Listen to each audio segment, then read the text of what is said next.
My parents forced me to sell my grandfather's house, even set up the deal with a realtor without asking. So I got the house sold to the person they least expected and ended their control over my life. I'm 31, the oldest son, the person who keeps spare screws in a mint tin and knows which breaker is the mystery one. I work at a hospital. Password resets printers that only jam when surgeons are mad, the kind of emergencies that beep but don't bleed. My friends call me reliable. My parents call me reliable too, but in a way that sounds like a request. I live in my grandfather's house on Birch Lane. Small brick steep roof, a one-car garage that smells like oil and old baseballs. I moved in 2 years before he died because stairs got mean and dates started sliding off his brain like eggs off a non-stick pan. I set up a cot in the guest room, then a bed, then a routine. He left me the house in his will. Because you stayed, it said in his shaky pen. The lawyer read that line, and I had to step outside to breathe. Sophie is my sister, 26. She could sell sunlight back to the sky. She's pretty and convincing and always collecting plans. Open concept kitchens. She'll never cook in spa bathrooms, a yard for a dog she hasn't met. Every family gathering becomes a Sophie slideshow. Mom sigh in a happy way. Dad nods like he's signing a contract. I refill the ice and keep my face neutral. 3 Sundays ago, we did dinner at my parents' place. Same wooden table I did homework on. Same dent where Dad dropped a wrench in 2004. Roast chicken, green beans with too much garlic. Grocery store pie. I brought bread and a salad because that's my lane. Carbs and something green. Sophie breezed in late with foundation perfect as frosting. You won't believe this house, she said, unlocking her phone. Arched doorways, real oak floors, a pantry like Narnia. Mom touched her arm the way moms do when they've decided a thing is good. Tell your brother. I looked. Every photo looked like it wanted to be in a magazine. I said nice because that's the role I play when her dreams need encouragement. After pie, Mom did a little throat clear. That's the signal. Meeting time. Liam, she said soft. We've been talking about the house, my house, I said. Even though I knew the one Grandpa left you, Dad said, folding his hands like church. Birch Lane. It's a lot for one person, Mom said. The taxes, the yard. You work hard, but it's heavy. It's a free house, Sophie added, like explaining gravity. It's a blessing. You could do something generous with it. Dad leaned in. We think the smart move is to sell Birch Lane and use the equity for a down payment on Sophie's place. Rates are high. Timing is everything for the family. Mom said, pleased with the phrase. I felt my jaw go tight. Grandpa left it to me. He did, Mom said quickly. Because you took care of him. We appreciate that so much. But he'd wanted to help all of us. It's not sitting empty. I said I live there. Sophie tilted her head. Liam, stop being selfish. That's a free house. Either share it or you're not my son anymore. Mom blurted like the sentence jumped out of her mouth before she could catch it. Silence. Dad did an awkward laugh. No one is downing anyone, he said, cheerful in the way people get when things are breaking. We found a great realtor. She can come next Sunday at 2. She sells in your area. Top 1%. Mom smiled like a plan had been approved. Sunday at 2, she repeated. Okay. They talked about we, and I felt the words slide past me like a bus I didn't get on. I heard you, I said. Dad clapped once, relieved. Good man. I stacked plates. I wrapped the extra bread. I wiped the counter because when my pulse gets weird, cleaning is my inhaler. At the door, Mom hugged me hard and perfumed. Don't be dramatic, she whispered. Houses are just boxes. Outside, the porch light flickered twice. On my phone, a new message lit the family chat. Don't forget your house key Sunday so the realtor can measure windows. No question mark. No if just a plan. I drove home under street lights that looked like tired moons. I put my hand on Grandpa's workbench and felt all the little dents. I opened the drawer where I keep the wheel and read the line again. Because you stayed. Then I sat with my back against the fridge until the clock over the stove said midnight. I didn't move into Birch Lane for a shortcut to homeowner. I moved in because Grandpa started mixing up coffee and supper and calling me buddy in a small voice. Mom said, just a couple of weeks. Dad said, temporary. Temporary is a word families use when they mean forever. I made lists because lists make fear stand still. A whiteboard on the fridge, pills at 8 and 8 Pacific time on Tuesdays, trash on Friday, water the fuss called Dr. Patel about the cough. I hid the car keys on the top shelf after he tried to go to the hardware store at midnight. I learned the exact click the thermostat makes before it lies. I kept a notebook titled Birch Lane Care. Numbers call me. I wrote everything. Nights stacked up like plates. 217. Then more. Sometimes he called me from his room and asked if his brother was home. A brother who died in 1993. Sometimes he wanted to check the back door again. Sometimes he just needed to hear the sound of my feet. I learned to take 5-minute showers because 5 minutes is how long he could be alone without worrying the house would swallow him. Money wasn't the first problem, but it arrived like a cousin who never leaves. Property tax, $2,462 in June. $2,462 in December. Mom said we're strapped this year. Honey, we'll pay you back. We swear I paid it. I kept the receipts in a folder labeled Taxes Paid. The day she opened that drawer and saw the folder, she closed it soft and asked if I'd thought about repainting the cabinets. There was the roof patch after the storm. $740. The guy called me boss, which made me feel like I was wearing Dad's shoes. There was the water heater that died $1,080 same day. The gutters, $144 and one bruised shin. The security system, $39,992 a month, because Grandpa slept better when the little green light said armed. He stopped wandering as much when I stuck a bell on the back door. I started to sleep again by inches. Sophie showed up with succulents and an iPhone camera. When you sell, she'd say, tapping a load-bearing wall with her nails.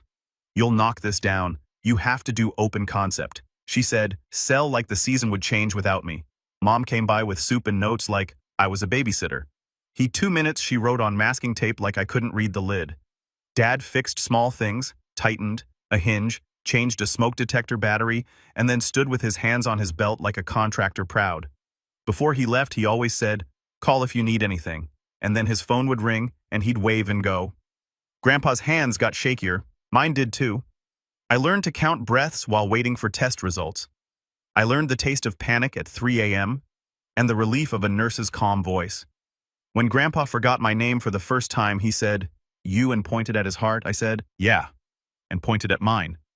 We both laughed to keep from crying. He died in spring. The funeral was short because he hated when things went long. The will was simple. He left small things to people who showed up. He left the house to me because you stayed. The lawyer's office smelled like carpet and paper. Mom's mouth tightened on the word house. Dad shook my hand like we were men doing business. Sophie hugged me with a breathy congrats. The way people say good luck to someone heading into a storm. For a while, the house was a museum of his sounds. The percolator sputter, the squeak of the hall floor 2 boards from the bathroom. I thought about renting out a room. I thought about painting the cabinets white like Grandpa used to threaten and never did. I did none of it. I watered the rosebush and sat on the back steps and didn't answer texts. Then the just thinking messages started. Mom just thinking prices won't be this high forever. Dad just thinking Sophie and Matt found a place. We should leverage Birch Lane now. Family asset. Sophie just thinking. We put your house in a family trust so it's protected. You can stay for a bit and then we transfer it to me later. Win-win. Protected from what I wanted to ask from me. When I didn't reply fast enough, Dad called. It doesn't make sense for you to rattle around alone in a 3-bedroom, son. I'm not rattling, I said. I'm living. Don't be difficult, he said gently, which is how he says, obey. They began treating Birch Lane like a project they'd already funded.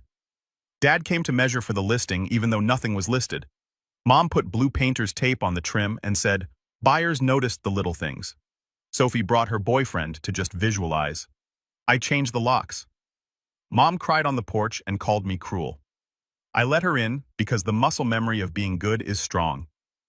I made a list because lists are my religion when reality starts to blur. I wrote every payment I'd made since moving in. Taxes, $4,924. Water heater, $1,080. Roof, $740. Security system, $399 plus monthly. Furnace repair, $285. Gutters, $144. Electrician, $360 for the hallway short. Miscellaneous, $1,200, which is adult for money I didn't plan to spend. I stopped at $9,132 because the number made my chest feel tight and because I didn't want my love to look like an invoice. They ramped up. Mom texted the group chat family decision. We list in September, Realtor Sunday at 2, be decent. I looked at Be Decent and laughed once. Dad left a voicemail about the greater good, like we had a board and a mission statement. Sophie sent a voice note sweet and sharp. You know I'd do the same for you, which is funny because I already have a house. I called a lawyer because my feelings were starting to feel like quicksand. Ms. Beck wore square glasses and didn't look at me like a child. She read the will and the deed. The house is yours. She said, you don't have to show it. You don't have to list it. If anyone tries to show it without permission, call me. They'll say I'm selfish. I said, they will. She said, people use that word when your boundary benefits you and not them. I paid her. It felt like buying oxygen. That night I found a birthday card Aunt Lydia sent me 3 years ago. She's Grandpa's sister, older, banned from holidays after a fight that everyone calls boundaries.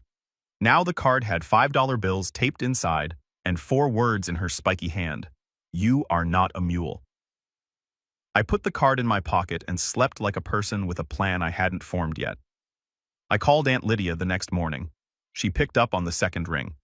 She still says my name like a password. Slow to be sure it's me.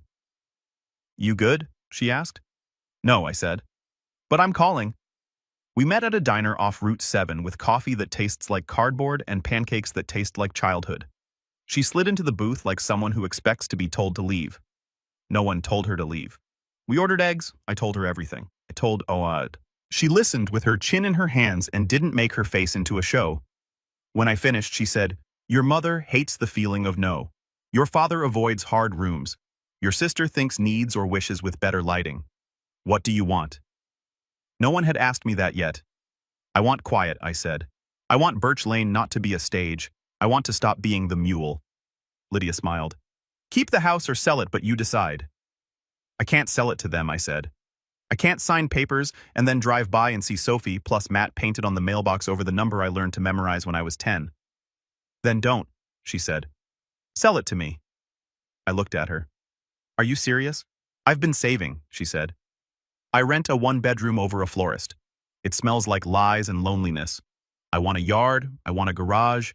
I want to paint a kitchen whatever ridiculous color I want. I can pay cash. We'll do it clean. Fair price. No showings. Your mother already doesn't speak to me. Let her keep not speaking, but from farther away. My brain did 2 things at once. Imagine Mom's face and felt my shoulders drop by an inch. Is this petty? I asked. This isn't about revenge, she said. This is about closure. It's an off-ramp. We met Miss Beck the next morning. We looked at comps. Lydia named a number. I didn't have to squint at to see fairness. Miss Beck wrote as guests in big letters. Closing Thursday at 10 a.m. because sooner is kinder. We signed paperwork with black pens. The clerk stamped things. Stamps are small thunder. On Wednesday, I packed without making packing into a movie. Tools, photos, the percolator. Grandpa's pocket knife with a nicked handle. I left the couch that squeaked because Lydia liked the squeak. I left the curtains because Grandpa did. I found a Polaroid of my mom at 20, laughing in cutoffs on that same porch mouth wide head back. I put it in my wallet. It made me remember she used to be a person who wasn't a wall. Thursday morning, I signed the deed. Lydia signed. We hugged in the parking lot like people who crossed a river on stones other folks swore weren't there. She jingled the keys like a song. Sunday spaghetti, she said. It wasn't a question. Sunday at 1:55 p.m. I parked one house down and watched my parents' SUV pull in behind a white Lexus with a magnet on the door. Darlene, top 1%. Sophie got out in a sundress. Mom wore lipstick the shade of a stop sign. Dad had a folder. They marched up the walk like a parade. Darlene rang the bell. The porch light clicked on. The door opened. Lydia stood there in Grandpa's flannel, hair up, paint on her hands. A plant already lived on the hall table. A rug I'd never seen was down. The house looked like itself and like it belonged to someone again. Mom's face turned 3 colors. What is this? She whispered and shouted at the same time. Hello, Elaine, Lydia said, polite like knives. Dad blinked. You can't be here. I can, Lydia said and held up a paper like a magician. Deed recorded Thursday. My house. Darlene's smile died. Sophie made a noise like a tea kettle. You sold it to her, she yelled, staring past Lydia's shoulder because she'd spotted me by the oak, hands in pockets. I stepped forward because hiding is a habit I'm quitting. I sold it. I said it's done. Mom pointed at me, finger sharp. You did this to hurt us. No, I said I did this to end it. "You've turned your back on us," she said, the line she'd practiced. Old threat, new volume. The Polaroid was warm against my hip. My voice stayed level. "I'm sorry you feel that way." Dad went to his script. "After everything we've done, this feels unfair." He stacked words like bricks. Darlene floated backward down the steps like a raft leaving a sinking ship. Sophie said I needed that house, which is not how property works. Lydia didn't move. "I won't be yelled at in my home," she said. "You can call me later when the show is over." Mom's face cracked like paint. "You picked her over us. I picked me," I said. And quiet. "This isn't about revenge," I added, calm. "This is about closure." I walked to my car. Behind me, the porch light clicked off. That sound was a period. By the time I hit the end of the block, 13 missed calls. By the time I reached my apartment, 31. I put the phone face down and boiled pasta because hungry makes me say yes to things I hate. I ate standing up at the counter, staring at the blank spot where a clock should go. I checked the phone. 54 messages. "Mom, you blindsided us. Who sells without asking their family? Dad, we will contest. We have rights. Sophie, you've disappointed us. Lydia T. tomorrow. If you don't want to say no, Miss Beck, if they threaten legal action, send them to me. You acted within your rights. Do not engage." I replied to 2, to Lydia. "T. tomorrow. Thank you to Ms. Beck. Understood." Mom left a voicemail that sounded like a funeral with no service. "We loved you. We raised you. Houses are for families. Your grandfather would be ashamed." I stopped it halfway. I know the rest of the verses. Monday, the gossip machine warmed up. Cousin Jake. "Bro, what happened? Aunt Rita, your mother is devastated. Apologize." A neighbor sent a screenshot of Mom's Facebook post. "Some people value money over blood. Pray for us." Comments. "Kids these days. So sad. We're here for you." I closed the app and scrubbed the sink. Clean metal calms me. Dad emailed a document titled, "What We've Done for You." It listed things like braces, soccer practice, first laptop. Last line, "We invested in you. Time to invest in family." I didn't reply. I forwarded it to my therapist with the subject line, "Is this an invoice?" She wrote back, "It's bait. Don't take it." Sophie escalated with theater. She sent a Venmo request for $60,000 labeled house fund. "Do the right thing." I declined. She sent a question mark. "Then you're avoiding responsibility." Then called 37 times on Tuesday. I blocked her because my heart tried to leave my body each time her name lit the screen. Mom tried nostalgia. "Remember Disney? Remember your first bike? Remember watermelon on the porch?" Memory is a soft weapon. I put my phone on Do Not Disturb and went for a walk because the sun existed and I wanted proof I could feel it. They tried legal. Dad cornered me and Ms. Beck on a letter with words like undue influence and fraud. Miss Beck answered like a scalpel unfounded deed transferred for fair market value between competent adults. Further contact through counsel. Nothing after that except a one-liner.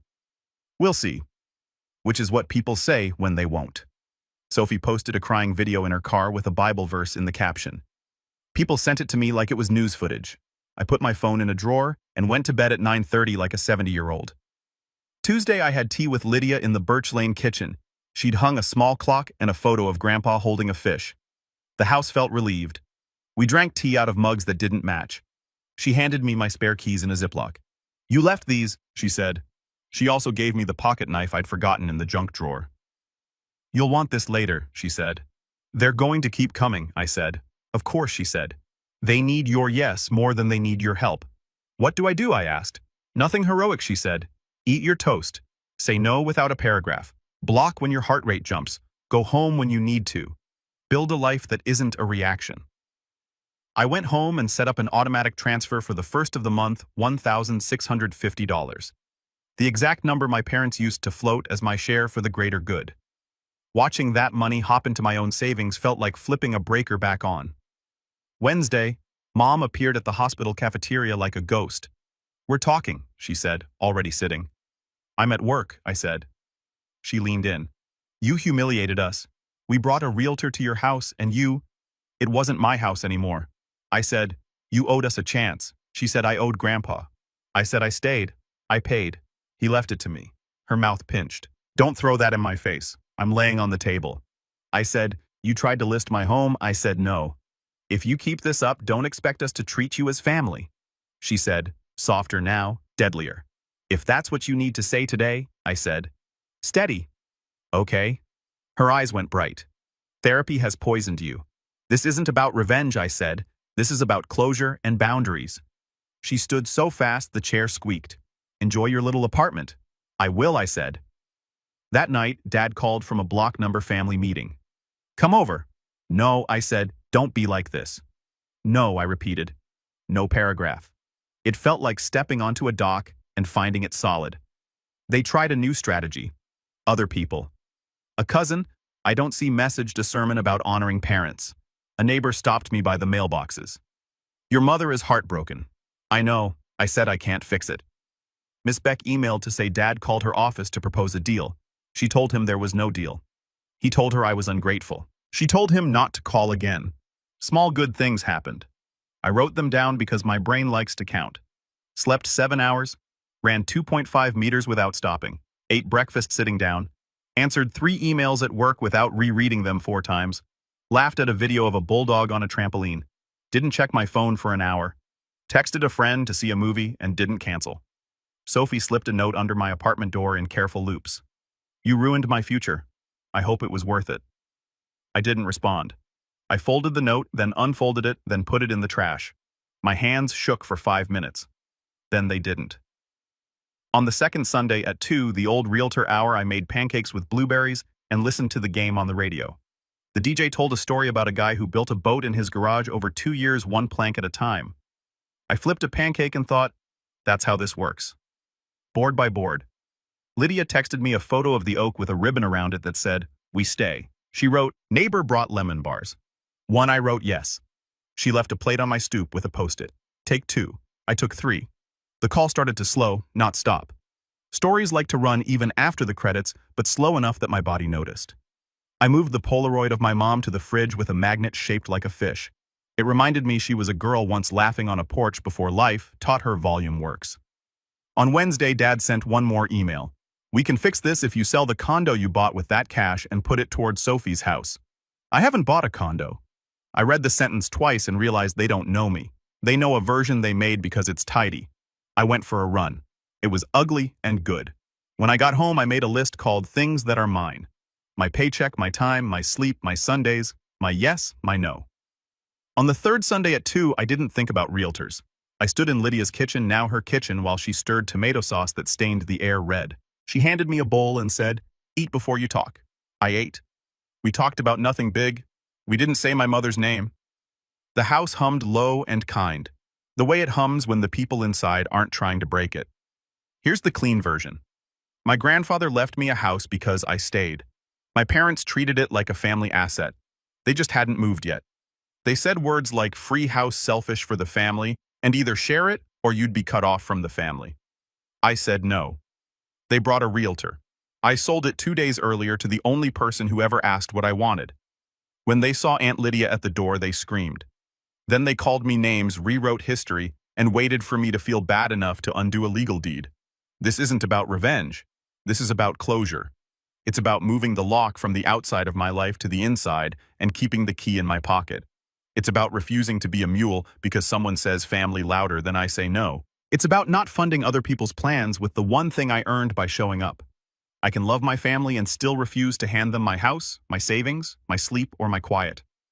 I can remember watermelon on the porch and still set a boundary at my front door. Love isn't alone. If they call tomorrow and say we're sorry, I'll listen. If they say, give us the next thing, I'll hang up. That's the plan. It fits in my wallet. I kept the percolator and the pocket knife. I taped, you are not a mule to the inside of my cabinet. I set my bank app to move money to my savings on the first of the month, the same way I used to move money to other people's ideas. I make pancakes on Sundays. I go to bed on time. I say no like a complete sentence. When doubt buzzes, I touch the Polaroid on my fridge and remember the version of my mother who laughed like a bell. Maybe we'll find each other again. Maybe we won't. My peace can't wait on maybe. I won't let anyone rename my boundaries selfish because they don't benefit. I won't let anyone turn love into paperwork with my signature missing. I won't open the door to people who arrive with a tape measure and a plan for my life.